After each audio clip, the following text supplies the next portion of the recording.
Hard Parking, brought to you by Wright Honda out of Scottsdale, Arizona. I am your host, Jay Finning. Coming up this weekend is the long-awaited Fuel Fest event out here in Arizona. If you guys remember months ago, first off, if you're new to the podcast, go ahead and hit that subscribe button, whether you're listening to this on Spotify or Apple or wherever you get your podcasts. Like I promise you, it's a good one. A few months ago, we had Cody Walker on here. I was fortunate enough to be invited by way of Wright Honda to Barrett-Jackson Auto Auction to be part of the Phoenix Yellow auction for Reach Out Worldwide. And so we had Cody Walker on here, still working on getting him back on the podcast. But I also got to meet Mr. Randall Smothers. And Randall he will downplay it. In an organization full of important people doing important things, he's one of the most important people with that organization. In just a few moments, you'll hear from him. We'll talk about everything that's coming up for Fuel Fest this weekend in Arizona. After that, Mr. Drew Bunkley, friend of the show, he joins us on One Drink Wednesday often. He is local here to the Phoenix area, general manager of Fountain Hills Motorsports. I think it's Fountain Hills Motorsports, right, Drew? And he's had a lifelong career in the automotive industry as a dealership, and he loves his Corvette. So we're going to talk to him about the Z06 that was announced a few weeks ago. I'm going to start the random thought of the week, and then I'm going to throw you guys to a sponsor, and then you're going to hear from Mr. Randall Smothers. My thought is people walk like they drive.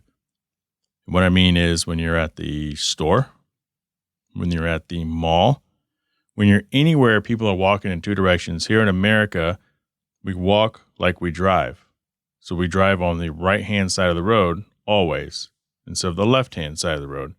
Our steering wheels are on the left side of the car, but we drive on the right side of the road. And if you notice, when you go to the grocery store, when you go to the shopping mall, when you go to the big box lumber yard, people are essentially walking to the far right. You're not walking up the left if you have two options, left and right. So it's kind of one of those things that we do out of habit. Subconsciously, we've been programmed to do those things. Not being a conspiracy theorist, just saying people walk like they drive. And that is my random thought of the week. Jay Finning here, and I want to tell you guys about 4 Wheel Online. For over a decade, 4 Wheel Online has been bringing the best truck accessories and truck parts to enhance the appearance and performance of all trucks and SUVs. They are dedicated to providing an extensive range of upgrades that will match any maker model on the road. The truck products cover everything you need to give your truck a custom look and added functionality. And if you need a tire and wheel package, head over and use the configuration tool.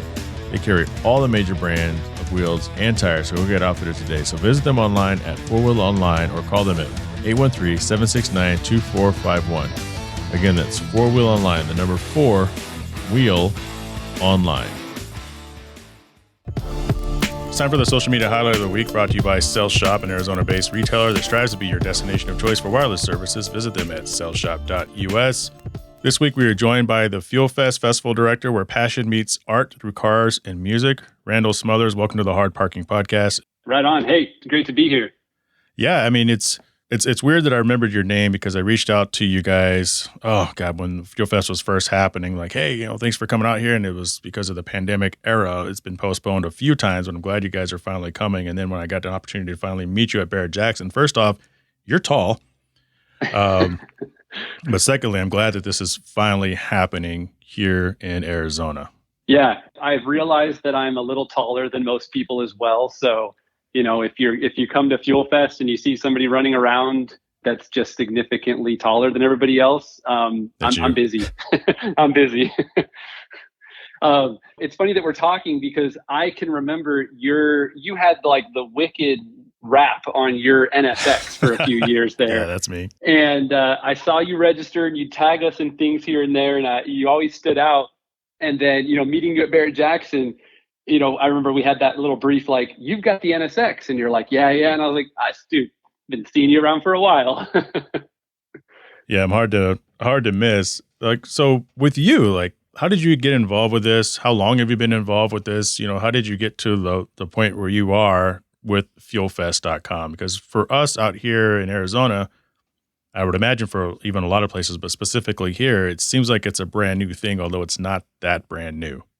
Right. Yeah. Fuel Fest has been around since about 2018, and it started with a charity event car show called In Memory of Paul. And shortly after that, I think everybody's kind of, the light bulbs went off. Everybody went, wow, this is something really big. This community wants this. There's a need for something a little bit more unique. There's a need for something to take car shows to a different level and blend car shows in with people who might not necessarily go to a car show. And so, jumping over, I had been involved in festivals for the past few years prior to the 2018 In Memory of Paul, and I was involved a little bit in the show that happened in Anaheim in 2019, the Fuel Fest. Kind of after that show happened, and the light bulb went off for myself, and I was like, wow, this show is something that has the potential to just be massive. I mean, this can create a whole new genre of a car festival, that doesn't really exist until Fuel Fest comes around. So, I jumped right in the deep end and said, let's go. And we went to London, and it was epic. That's a hell of a place to go. It's like, hey, let's do something different. Let's go from Anaheim, California, and just skip everywhere else. Let's go straight to London. We're crazy enough to do it. In Anaheim, everybody will kind of tell me, don't talk about it, right? But Anaheim rained out on us. We did the show in the pouring rain. And so we said, it's already rained on us once. If we went to London and it rains on us, we know what to do. And it ended up being beautiful skies, which was awesome. Our Fuel Fest fans have been with us in the pouring rain and the sweaty hot heat. So we know that, we've got them all. I've been at a show before and it started raining, and it's kind of a weird thing where it kind of sucks in a sense, but at the same time, it's awesome because people don't just pack up and leave. And those who leave, but everyone else is just out there. They say, screw it. We're out here. We're getting soaked. They're banging with us. Let's just have a good time. And in a weird way, that's kind of felt like it's even more enjoyable. Not that anyone really wants to get rained on.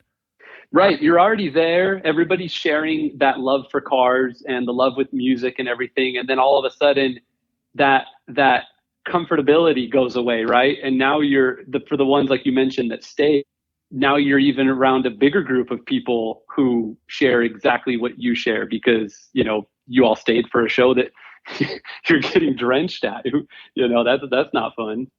Yeah, and then for Fuel Fest, you see, I think it starts with the branding. Like you see the logo and you see people on the branding, unlike any other event that I've seen. Like sometimes you'll see a flyer, it'll be the name, and then there'll be a random car, then there'll be a random girl in a car, and there might be some DJ that nobody knows. But you guys keep it simple and effective. Like what was the thought going into that? Or is it just like, hey, this is all it needs to be? Because I think it's incredibly effective. Yeah, I'm really glad that you recognize that because, adding a really cool entertainment experience to a car show it can be just that simple, with making it really fun for people to come check out. And I think one of the biggest things is just really being able to say, okay, cool. You've got people who love music festivals, and then you've got people who love car shows and love their cars and love being able to come out and support the community. And oftentimes those people don't necessarily always intersect at the same area. And we know that that's the same group of people that are just into a couple different other things, but they'll come together and be a part of this one bigger picture, and that's Fuel Fest. As I look at this picture on the wall, as somebody who had an anime wrap on a car, I can understand 100% because that's what I wanted to do. I wanted to kind of help bridge that between the hardcore anime world and then the hardcore car guys, and you couldn't have said it any better. What can people expect who attend Fuel Fest? Specifically out here in Arizona, like, are you allowed to tell us what the lineup is? It's this Sunday coming up, December 4th. Yeah, absolutely. Yeah, so they can expect everything to be happening all at once and all at the same time. So it's really cool that, at any given moment, you're going to see cars drifting through the drift course. You're going to see cars taking off from the drag strip. And at the same time, you're going to have artists up on our stage just blasting. So it's really cool. And yeah, as far as musicians goes, we've got Jules headlining. Alexis is direct support to him. We've got John's coming in, and we've got DJ Ascension that's going to play as well. So it's a stacked lineup. Yes, absolutely. On top of the drift shows, we've got curated drift demos, and that's stacked as well. We've got some really cool surprises that are going to be put in place there. We've got people traveling from Northern California and New Mexico coming to be a part of those specifically. So it's going to be exciting. There's not going to be a time when you're wondering what should I do next. You're going to be thinking, how can I get to this next? Because there's just so much happening at once. Are you guys bringing out any of the TV cars, any of the show cars? Oh yeah, we are. You can definitely count on that. Every Fuel Fest gives a little bit of a glimpse into what the Fast and Furious kind of lifestyle / day would look like, right? If you're going to check that out. So there's definitely going to be some cars there that you recognize. There's going to be some cars there that you weren't expecting to see, which is always cool to see those in person. Anybody walking around, taking pictures, signing autographs, anything like that? That'll be happening too. And that's one too that's going to be probably announced, in the next 24 hours or so as well. That's pretty exciting because I've watched the footage from some of the past events. I've, kind of creeped around on the website. Like I said, the branding draws you in. There's definitely some star power there. So if you've got it, use it. So what started off about Paul, and now it's Fuel Fest, but unlike a lot of, other shows out there, in my opinion, this one also has a purpose besides just entertaining people. Most definitely. Yeah. We've been able to really continue some of the legacy that he started with Reach Out Worldwide, and have them be our official charity and support Reach Out Worldwide completely 100%. It's been a great experience to have Row as a part of Fuel Fest. Yeah. And honestly, for me, I think besides everything that I said, that's kind of the hook, line and sinker. It's like, okay, well, not only can I go out and enjoy this incredibly awesome event, but I can help make a difference. And I think making a difference doesn't take a lot of effort. People maybe think it does, but how can people, continue to support this event? Like, let's say I want to go to Fuel Fest, but I can't go to Fuel Fest, but I want to help out with Row, or I want to help out with Fuel Fest in the future. What are some of the things I could do? Let's say Fuel Fest is coming to my town at some point next year and I want to be involved, but I don't have a cool car. Are there opportunities for volunteering?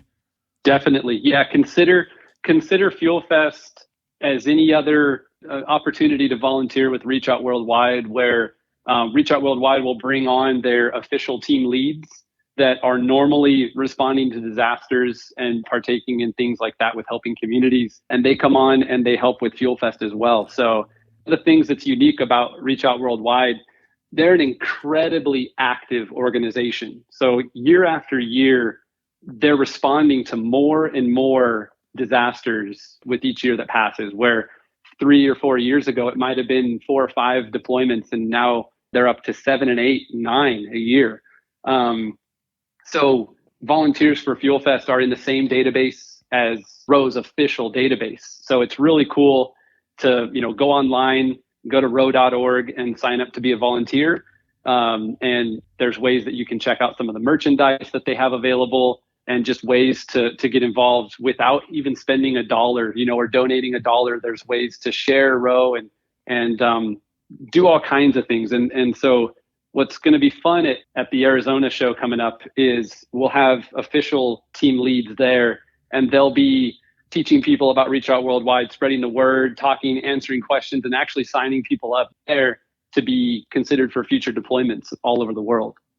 That's fantastic. And, we touched on this before with Cody, but I think one of the most attractive things about Row, obviously, besides just making a difference in volunteering opportunities, is that it's not like, here we are at this disaster zone that everybody else in the world is at. Take our picture. We're here. Okay, we're going home tomorrow.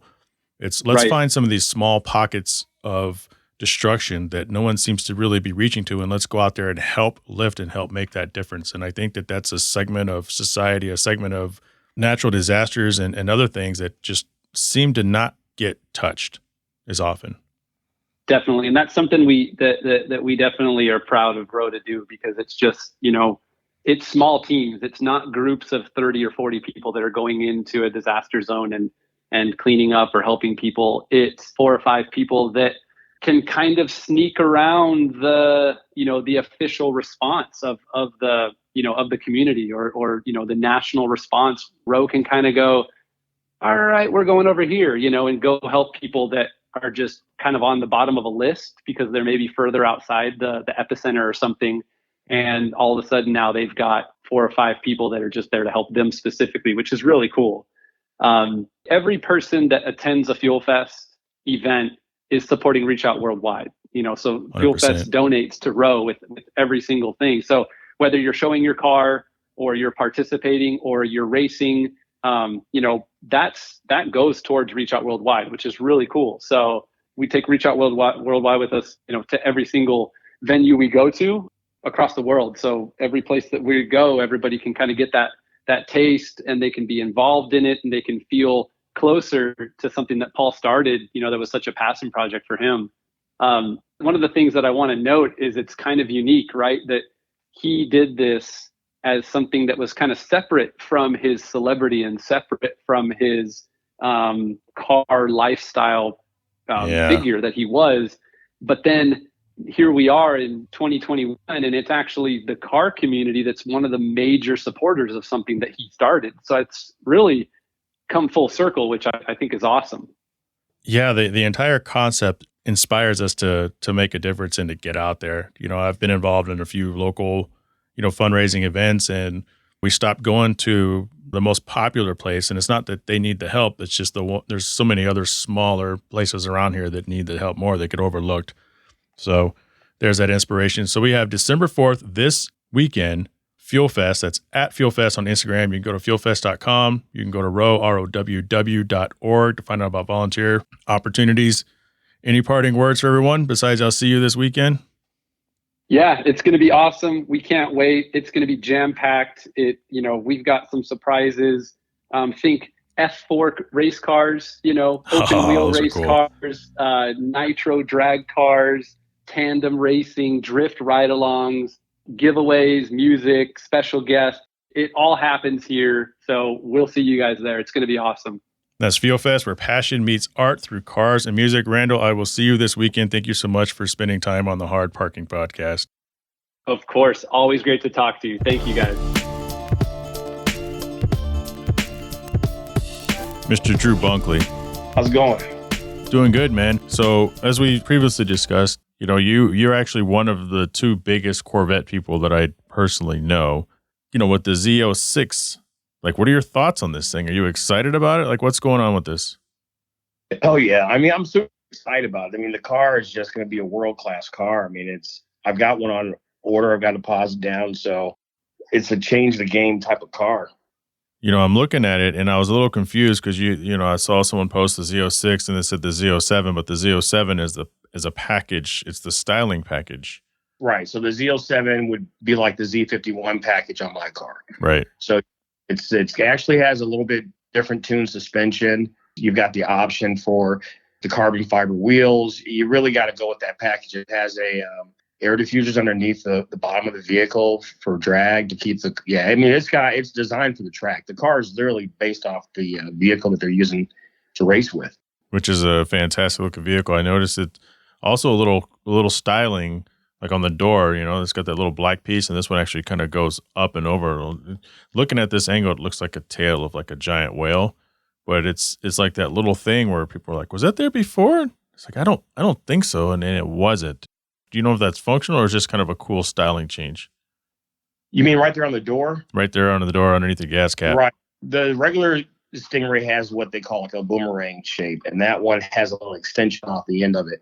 I think it's more designed to, at a quick glance, you can tell the two vehicles apart. Yeah, that makes sense because it's little things. I'm looking at different angles of the car, and I'm not finding a lot of differences. But one thing I can say, in my personal opinion, because it looks, the front is redesigned too, almost like a regular NSX to an NSX Type S, not quite as drastic of a redesign on the front end.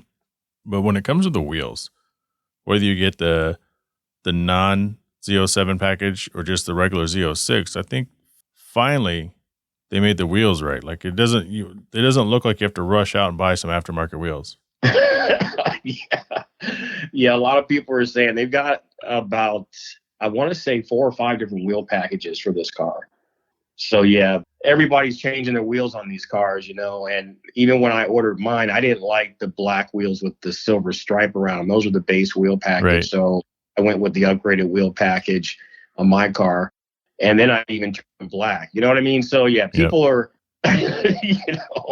the wheels are always a concern to kind of customize a car and make it. But those carbon fiber wheels, I think you lose 10 pounds per wheel. So it's like an extra 41 pounds of weight loss.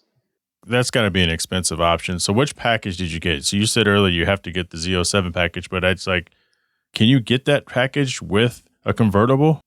Yeah, you can get the Z07 pack in a convertible or the coupe. The wheels, they're top of the line. You got to get the Z07 package for that. Now, I'm not probably going to order a Z07 package. Mm-hmm. I don't track my car, so to me, It could beat you up. Yeah. I mean, the Z07 package is a lot stiffer ride. It's designed for the track. The wheels are like the largest wheels they've put on, a Corvette. They said they're the size of like Lamborghini wheels. I mean, they're that wide in the rear. It's just, I daily my car. I love driving my car. So I'm just going to order the regular Z06 package. I'll spec it out. They've got the same thing, the 1LZ, 2LZ, 3LZ package. So we'll see when pricing comes out. That's the biggest thing. They haven't released the price of any of the vehicles. And I'm trying to estimate based off the Z06 and the ZR1, the vehicle I'm figuring 120 base price before any other. Yeah. Yeah, I mean, you said wide, and I'm looking at a picture, and it shows me the front wheel specs, and that should tell you what the rear is, because the front is 275, 30, 20s. So the rear has to be, 315, 325, 350? Almost like Dodge Viper size, because those are giant wheels, too. That's crazy. I mean, it's a great-looking car. It is. I mean, and it's the funniest thing is I put my order in at Sioka, the Corvette dealer in New Jersey. They're the largest Corvette dealer in the country. And I saw a video on YouTube yesterday where a guy was waiting in line. People were waiting overnight. There were at least 200 people in line overnight. And so I'm probably going to be a second-year car the way that because that's like some concert ticket shit, man. I know. I mean, I've never heard of that before. I mean, there was literally the guy's shooting a video. There's literally a line of people. And then one guy paid $10,000, or I think he may have paid $5,000 to get pushed up. He bought somebody's place in line. So he got pushed up from like 100 to number 7 or 8 or something like that. So yeah, people are out here. They want this car. It's going to be still a low production car also, I mean, they're not going to build the same production model Z06s as the regular Stingrays. It would seem like, though, in theory, I mean, with it, I don't know. This is my own ignorance and not really knowing much about these vehicles, but it would almost seem like they would build as many as they had orders for, or build and then sell. Like, dude, has Chevy, have they changed that with the C8 into where, before it would be like, okay, here's the new C7 and here's the Z07 or Z06, I'm sorry, and this dealership gets, 50 cars, this dealership gets 50 cars. It is basically just here's your consignment or allotment, and then everything else is 100% customer ordered. Yeah, all of their allocations, they either have to retail or obviously pre-sell. So the dealerships, your larger dealers, obviously are going to get the most amount of vehicles, but I don't know if they're going to produce, I think they produce somewhere around 22,000 Stingrays. So, depending on what the number is, and you got to realize too, now they're building this as a world car. So they're building the left-hand and a right-hand drive vehicle for Europe. I did not know that. Yeah, they've already got it in Europe. That's with the regular C8, like yours? I think last month. So they're definitely building a world car. So they've got so many, and everything's coming right out of Bowling, Kentucky. So, how many numbers can they produce? They just had another shutdown where they went to one shift on the regular Stingrays. So, with the shortage of all the supplies that's going on with every manufacturer, GM is trying to keep the Corvette top production car for them because they're pre-sold. Right. So they are doing that. They are still getting them to dealers, which is a good thing with the way the rest of the automobile industry is going. So putting a deposit in, though, and then thinking you're probably going to be a second-year car, I mean, what's the ET? Have they even provided any sort of a timeline for those people who had already were like first in line, essentially? So the car is supposed to go into production summer of 22. Right. So the vehicle, they'll start delivering them next summer. But they are giving out the order for what number you're at the dealer that I'm with next week. So I had to wire my money. They're taking all the deposits in, supposedly, quote unquote, saying that they're taking them as they come in via wire. Mm-hmm. But when you have 200 people in line before they even opened up the doors, mm-hmm. you know what I mean? we get pushed back behind those people that were there. Obviously we do, because they would have their money in hand, and so wire normally takes 24 hours. So, it's a game in some senses, but to get on the list, to me, it's nice to have, because this dealer is selling at MSRP. All the other dealers that I've talked in the Valley, online, looking at different on the Corvette forums, a lot of these dealers are doing 20 to 40,000 over strictly on the Z06. What kind of deposit is this thing, or what are we looking at for a deposit on this? So Sioco did $2,000 refundable deposit. I've got another 22 Corvette on order. So I've got 2 deposits at this dealer. I'm still waiting on a 22 to get built. I was going to say, I mean, even if these are all supposed to be, this is a best case scenario, right? They're saying, okay, it's a 23 model year. They're going to start building them next summer. But I mean, realistically, you've had a 22 model on order now for a while, and they were quoting you, weren't they saying 12 to 18 months? Yeah. I'm figuring my 22 will probably get pushed over to a 23, and my Z6 will probably be a 24. So, right. So having to order a car 2 years out, Jay, this is just, I mean, I'm sure you know how it is with the Acura. How's that going? I have no idea what the Acuras are doing, to be completely honest with you. I think they're building, I have to research it. I think they're only building like maybe 20 a month or 25 a month. They have a dedicated facility specifically for making those cars, the NSX. And so I think if, hypothetically speaking, if I were to have ordered an NSX Type S and I was told that next June it would go to production, then I could get it as early as July, end of June, maybe even as late as August. Yeah. So it's even regular manufacturers now. I mean, they're trying to produce, and, people are 8 to 10 months out on all the new stuff. I'm just not at the point in time where I want to spin over sticker on a car. So I'm happy I can get a Z06 order right now at MSRP, and my regular Stingray at MSRP. But, it's a wait to get that kind of pricing. Yeah, I just don't know if I can wait 2-3 years for a car. I mean, that's kind of the sign of the times right now. And it's not just a car, it's a special car in this case. But, still, that's a really long time. Yeah, so for me, I'm comfortable waiting because I already have a Stingray. Right. So I plan on changing until that vehicle comes out. And I'll be honest with you, the Z06 is a phenomenal car, but I'm really more interested in the E-Ray. E-Ray, so, yeah, the E-Ray, yep. I'm going to be really looking at that because I'm kind of changing my household to electric. So if I can get a performance vehicle that has those characteristics, and I have no idea what engine they would put in that. I seriously doubt they're going to put this flat plain crank in the E-Ray. It'll most likely be the engine that's in the car now with the hybrid enhanced assist motor. So we'll see when that comes out. But that car is due to come out right after the Z06 is announced. So, yeah. Well, I guess we'll just have to sit and wait and see what happens. Yeah, it's going to be a wait, but some people are thinking it's going to be around 90. It'd be nice to have the Z06 come in under 100 grand, but I seriously doubt it. I don't think so. I mean, the ZR1 came in at like 125 or 130. Right. You could top spec a C7 Z06 for 100 grand. So, right.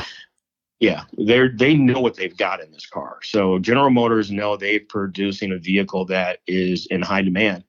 And they can kind of ask what they want. Short, I think 150 would keep everybody still in the game. I can't see them asking that much. They're still going to hold true to what they've done. Yeah, I can't see them doing that, but I guess we'll find out. Thanks again. Jay, thanks for having me on. Anytime you need me, just let me know. Hope you guys enjoyed. Randall Smothers on behalf of Fuel Fest. You can follow at Fuel Fest. You can go to fuelfest.com or follow at FuelFest on Instagram. I cannot wait for this weekend coming up. There's going to be a lot of celebrities there. The last car event I was at, I took the microphones and we recorded, and we had a really good show. I'm hoping there's an opportunity to do that this weekend. So if you're listening to this and you're coming to Fuel Fest, come and find me. I will be hanging out at the Right Honda area. My NSX should be there. Hopefully you have microphones, but stop by. Make sure you say hi. Also, thank you to Drew Bunkley. That is C8 Matrix on Instagram. Literally C8 like the car and Matrix. That's like a color. It's like Matrix Gray or Matrix. I don't remember. You have to listen to his episode a few months ago. On the next episode, we'll get back to a Q&A segment. I promise. Again, if this is your first time checking out the show, please subscribe. Please tell a friend and come back for more. I want to thank Ray Honda out of Scottsdale, Arizona, Higher Quality Detail out of Tempe, Arizona, BoosterBreath.com, FourWheelOnline.com, TongueTrees.com, and Cell Shop Wireless Service. Can't forget the Credit Mix, Patreon business supporter, Kuya Automotive out of Winter Garden, Florida. Mark Stoneman, Catherine Cox, Eddie Ramos, Richard Graves, Byron Jones, and Bo Jung for being the Patreons. If you're interested in becoming a Patreon, which is not required, it just helps out, pay for all this stuff. It's a little as $3 a month. Go to patreon.com/HardParkingPodcast. If you're interested in picking up a Hard Parking Podcast shirt, go ahead and email the show or send me a message on any of my social medias. HardParkingPodcast@gmail.com. You can follow me on Instagram at jfenning, that's JHAEPFENNING, or JTravels, JHAE_travels. Join the Hard Parking Violations Facebook group, and for crying out loud, find me on YouTube, subscribe, still need 1,000 subscribers. That is youtube.com, Hard Parking Media. I can't grow without you telling the world how great this show is, so let's do this. Let's grow this thing together, and I promise you I will talk to you all next week.